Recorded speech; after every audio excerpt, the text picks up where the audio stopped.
آج بیت المقدس کے یہاں ہو رہا ہے جہاں 70,000 انبیاء کو اس نے اپنے سینے میں پالا ہے. کل مسجد نبوی ہم کیسے بچائیں گے؟ کل بیت اللہ شریف ہم کیسے بچائیں گے؟ تو ہمیں من حیث القوم اس پہ غور کرنا چاہیے. جو باتیں حکومت کی تھی میں نے وہاں کہی، اور جو باتیں عوام کی ہیں میں یہاں کہتا ہوں، اور یہ درد دل کے طور پہ کہہ رہا ہوں کہ ہمیں من حیث القوم آواز اٹھانی چاہیے. ابھی تک اسرائیلی مصنوعات میں صرف میکڈونلڈ کا بائیکاٹ ہوا ہے، باقی چیزوں کا بائیکاٹ نہیں ہوا. یہ پیپسی آپ اور ہم پی رہے ہیں، یہ کوک آپ اور ہم پی رہے ہیں، یہ نیسلے کی بوٹل آپ اور ہم پی رہے ہیں، یہ لپٹن کی چائے ہمارے گھر میں چل رہی ہے، یہ ایریل کا صرف ہمارے ہاں چل رہا ہے، جس کا بینیفٹ وہاں جا رہا ہے. اور پھر ہم کہیں گے پتہ نہیں اسرائیل کیسے مضبوط ہو جاتا ہے، پتہ نہیں ان کے ہاں بمبارمنٹ کے لیے ان کی جہاز کہاں سے آ جاتے ہیں. آپ مجھے بتائیں جہاں یہ حال ہو وہاں کیا کیا جائے گا؟ اور ان لوگوں کو 55 سال سے اس جنگ سے نبرد آزما ہے، اور وہ آج تک اپنے ایک موقف سے 1 انچ پیچھے ہٹنے کے لیے تیار نہیں ہے. وہاں بچے دیکھیں نا، ان بچوں نے اپنے ہاتھوں کے اوپر نام لکھے ہیں اپنے والد کا، کہ بمباری میں مر جائیں تو ہماری لاش ہماری پہچانی تو جائے نا. یہاں یہ حالات ہو تو وہاں کہاں جائے گا؟ اس پر من حیث القوم ہمیں غور کرنا پڑے گا. ہمیں یہ بات گھروں میں تک پہنی ہوگی، بچوں تک کی دعائیں کروانی ہوگی، خواتین تک یہ بات کرنی ہوگی.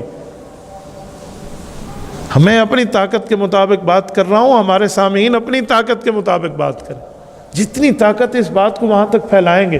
ہم نہیں جا سکتے نا وہاں، یہاں تو کر سکتے ہیں.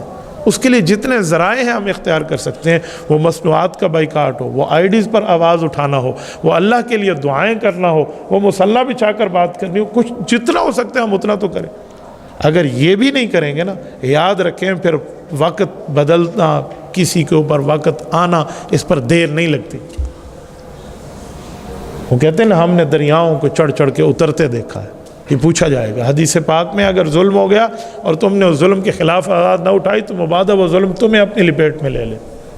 خصوصاً آج کی جو معاشرے میں جنگ ہے وہ معیشت کی ہے، تو معاشی بائیکاٹ بہت بڑی چیز ہوتی ہے. آپ یہ طے فرمائیں. میں تو موٹر وے پہ سفر کرتا ہوں، جس جگہ میں قیامت عام پہ اگر رکوں نا تو میری کوشش ہوتی ہے میں وہاں کے چاہے ملازمین ہو، آنر نہ بھی ٹھہرا ہو تو ٹھیک ہے، نہیں تو ان ملازمین کو جا کے کہتا ہوں یاد رکھنا یہ پیپسی بیچ رہے ہو، یہ شیزان قادیانیوں کی بیچ رہے ہو، یا باقی یہودی مصنوعات، بائیکاٹ نہیں ہے، یاد رکھنا آپ اس معاملے میں گناہ گار ہیں. یہ بات طے ہو. میری بات ہے کہنا، کسی نے ماننا ہے مان لے، نہیں ماننا نہ مانے. اللہ کی 2 CCTV فوٹیج میرے اوپر لگی ہوئی ہیں، میرے کندھے پر یہ CCTV فوٹیج ہے رب کریم کی. اور کل قیامت میں نامہ اعمال کھولے جائیں گے تو اس کے لیے قرآن کریم میں وَإِذَا الصُّحُفُ نُشِرَتْ، کہ جب تمہارے اعمال کو وائرل کیا جائے گا، نشرت نشر کیا جائے گا. تو اس وائرل ہونے سے ایک بات سمجھ آتی ہے کہ یہ گویا CCTV فوٹیج ہے. اور جب کھولے جائیں گے تو پھر رب کریم کا معاملہ اس وقت کھول کے رکھ دیا جائے گا لوگوں کے سامنے کہ اس نے کیا کیا تھا، کیا نہیں کیا تھا. تو اگر اس وقت یہ نام اعمال کھلیں جہاں انبیاء بھی ہوں، اولیاء بھی ہوں، صحابہ بھی ہوں، ہمارے آباء و اجداد بھی ہوں، اور ہماری وہاں پر جو عزت ہوگی تو وہ کیا ہوگی؟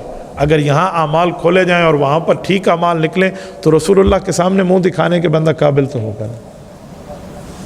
میرے ساتھیو، ہمیں من حیث القوم اس پر آواز بھی بلند کرنی چاہیے، من حیث القوم اس پر ذمہ داری بھی ادا کرنی چاہیے، من حیث القوم اس کو ضروری بھی سمجھنا چاہیے، اور اس پر جتنا زیادہ ہو اس پر یہ ساری ترتیب رکھنی چاہیے.